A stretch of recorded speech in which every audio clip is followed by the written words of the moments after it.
Pullervis jõulu pühitsema. Ma ei tea, millal jõulud mujale tulevad, aga meile Pullervisse tulevad jõulud sel päeval, kui me piparkooki küpsetame. See on peaaegu niisama tore kui jõuluõhtu ise.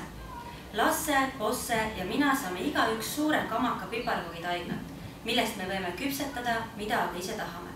Mõelge ainult, sel päeval, kui me viimati piparkooki küpsetasime, unustas Lasse selle joonelt ära ja läks isaga metsa puid tooma.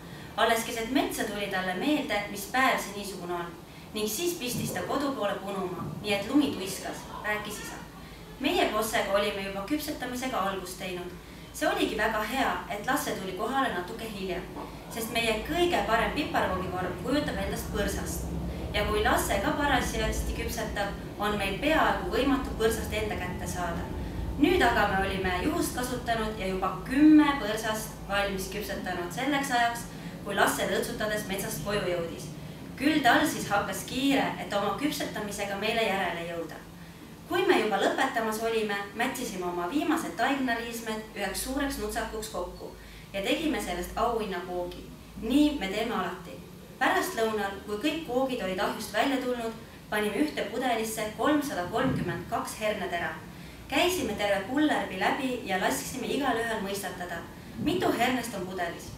See, kes kõige täpsemini ära arvata oskas, pidi saama auhinnakoogi. Lasse käes oli pudel, Bosse kandis auhinnakooki ja minul oli kaasas märkmik, kuhu ma kirjutasin üles, kui palju keegi oli arvanud. Vanaisa oli see, kes koogi võitis ja ma olen selle üle rõõmus. Ta arvas, et pudelis on 320 hernest ja see oli kõige täpsem. Anna seevastu arvas, et herned on 3000. Kas see polnud temast rumal? Ka järgmisel päeval oli meil lõbu laialt, sest me sõitsime metsa puuski tooma.